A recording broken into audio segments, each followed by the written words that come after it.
It's very surprising when you can arrive in a country like China to the most modern airports, to get on freeways that use tolling mechanisms. The roads are in great shape. Infrastructure is a living system. It needs maintenance, it needs energy to keep it going. If we don't provide any inputs into the system, it'll slowly deteriorate, it'll slowly degrade, it'll be recaptured by nature. The idea is that the vehicle should be moving to transport something. So if it's just sitting in traffic, it's not being productive. So not only is our product being delivered to customers on this highway, we also have about 2,000 employees who work in Owatonna. No new tax mentality. The analogy could be no new roof. And I think all of this comes down to expecting more of our political leaders than simply short-term sloganeering or the blame game.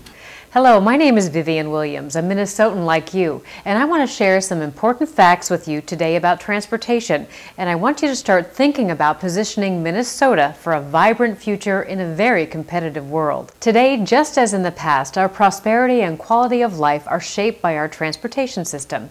For example, in the 1950s, elected officials had to deal with a housing shortage, a post-war economic slump, a population explosion, and an astonishing increase in the number of cars and trucks on our roads, as you can see. By 1956, there were more than 65 million cars on our roads, with 90 million forecast by 1975. Clearly, it was a time for national action. In 1955, President Eisenhower, a Republican president, had the incredible vision and foresight to create America's interstate highway system. It was a massive investment that pulled the economy out of a slump and transformed American commerce in ways that are still paying dividends almost 60 years later. The greatest generation paid for that new system with a 4-cent per gallon user fee at a time when gas was selling for 23 cents a gallon. It was done in a sense of shared sacrifice. It wasn't a something-for-nothing proposition. We knew that we had to pay the price for long-term gains, and we did it without a bunch of partisan rancor. We celebrate that today, but we don't really emulate that today. There were differences of opinion back in those days, just as there are today. But unlike today, they usually found a way to get the job done. Their successes have had a powerful impact on American life to this day. A quarter century later, another Republican president, Ronald Reagan, worked with a Democratic Congress to fashion the Surface Transportation Act of 1982. The state of our transportation system affects our commerce, our economy, and our future.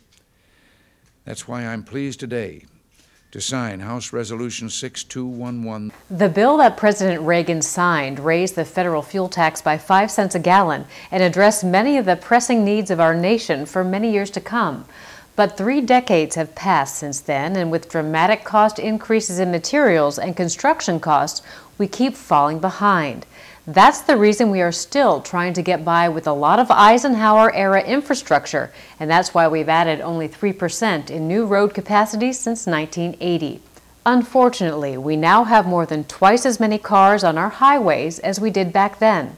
The resulting congestion on our roadways is an impediment to higher productivity and a drain on our economy. Minnesota's economy depends on a strong, comprehensive, interconnected transportation system that moves people and products around the state efficiently. And after all these years of slow or no progress in both St. Paul and Washington, thoughtful Minnesotans are asking the same question President Kennedy posed in 1962. What's the use of the success of a political party unless that party is being used by the nation for a great national purpose? When you're in public life, you really need to be looking at the long term. We need political leaders who will sit down and look at facts. Facts are facts. Facts are facts. The transportation needs in our state have been well documented with endless studies. We have the long-range plans for what our transportation system needs. We just don't have the funding to make those plans a reality. And speaking of facts, fact is, the price of oil, steel, aggregates, cement, and other materials that go into building infrastructure have gone up significantly. In just one 5-year period, between 2003 and 2008, the Producer Price Index for construction materials rose a cumulative 30.2%, twice as fast as the Consumer Price Index. We can't have a system where the costs keep going up and the revenue is static. Fact is, crude oil has gone from $30 a barrel in 2003 to $80 to $90 or more per barrel today. We make asphalt with oil byproducts. The asphalt cement that we use in our asphalt mixtures for paving roads has gone up from 10 years ago it was $150 per ton, and this year we're paying about $500. Fact is, Minnesota's population will increase by almost 1 million people over the next 3 decades, and those new residents will generate tens of thousands of new trips every day. Fact is that many of our bridges are wearing out and need replacement. Believe it or not, we still have about 2,000 timber bridges in Minnesota. These wooden structures aren't holding up very well in our climate. So you see, we have projects all over the state waiting for funding. Projects that address critical needs, including the long backlog for road repairs and rebuilds, bridge repair and replacement, and the expansion of transit. Well, imagine there was no transportation. There'd be no economic activity.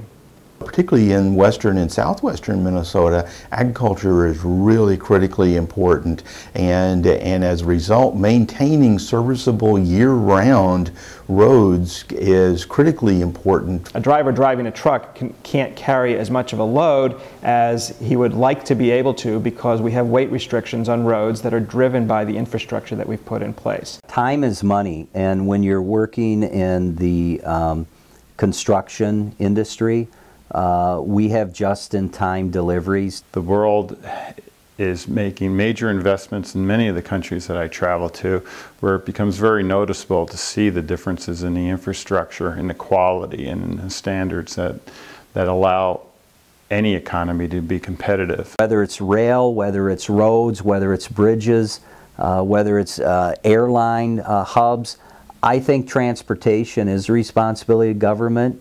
That's not going to happen in the private sector. We have a moral responsibility to maintain the valuable assets we inherited. Here in Minnesota, we face a funding shortfall of at least $30 billion over the next 20 years for our state highways, local roadways, and bridges, as well as for transit in both urban and regional centers, passenger rail, ports, and waterways. And let's not forget about the many rural transit systems all across the state that allow people to get to work, to remain in their own homes. Each year we fail to act, it costs us about 10% more to complete a given project. Let's not kid ourselves. That neglect hits your pocketbook hard because it will substantially increase the cost of operating your car. So let's say you pay $750 to replace rims or struts or make some other significant repair. Let's also say you're an average driver who puts about 15,000 miles on your car annually. If you do the math, that repair will add about 5 cents per mile to your cost of operation. That's 5 cents a mile, not 5 cents a gallon. By comparison, a 5-cent increase in the fuel tax would result in a great amount of local road maintenance, but would cost you only $50 a year. And as a society, we should be willing to pay that to get better roads. Our parents did, and they made the infrastructure. We're just wearing it out. What about the cost of congestion? In 2010, Twin Cities commuters spent 45 hours, more than a full work week, stuck in traffic congestion. When you couple that with wasted fuel, congested highways in the metro area are costing individual commuters an estimated $800 per year, to say nothing of the environmental impact of stalled cars on the air we breathe. Waiting to get onto Highway 5, you can see stacking sometimes 12 to 15 cars waiting at an uncontrolled intersection. That seems pretty wasteful just in terms of the amount of gasoline that's being used without actually making any headway. The output of pollution of idled cars and stop-and-go traffic is much worse than if everyone was moving along. And it's going to get worse. Population growth will compound the problem. Take a single year, 2011. The population of the 7-county metro area grew by almost 24,000 that year. Here in the Twin Cities, we are already competing with those folks for parking and for space on our congested roadways. But the metro area is not the only concern. We will continue to see growth in areas like St. Cloud and Rochester and Moorhead. The Brainerd area continues to grow. Safety is an issue as well, and there's a lot more to the story than the collapse of the I-35W bridge. We have a lot of people that are running up and down these highways at very high speeds, and it's important that we all have confidence that these are good roads and safe roads. We have over 9,000 ambulance runs that end up at Ridgeview Medical Center. Having that number of emergency vehicles requires a highway that has extended turn lanes. It has the ability for emergency vehicles to get around traffic, and currently that doesn't exist. Many two-lane highways in our rural areas are dangerous, and in a home where a tragic car accident has left a gap in the family circle, the cost of our neglect takes on a very heavy toll. Now that we've considered the facts, it's time to consider the future. We have a number of exciting road projects on the drawing board that'll help create a vibrant future for Minnesota. We need to finish building in some corridors, especially where the highway switches from 2 to 4 lanes and then back to 2 lanes. People in the Twin Cities area are very familiar with the bottlenecks that we all encounter every day on highways like 35, 94, 169. We need to finish work on Highway 610, Highway 14, Highway 23, and Highway 212. And of course all across Minnesota. People are very familiar with highways that need to be repaired. Some of the most futuristic projects are transit improvements that will enable us to better compete with cities like Phoenix, Houston, Denver, and Portland, cities where major transit money has already been invested. In the western suburbs, there is great excitement about the Southwest Corridor.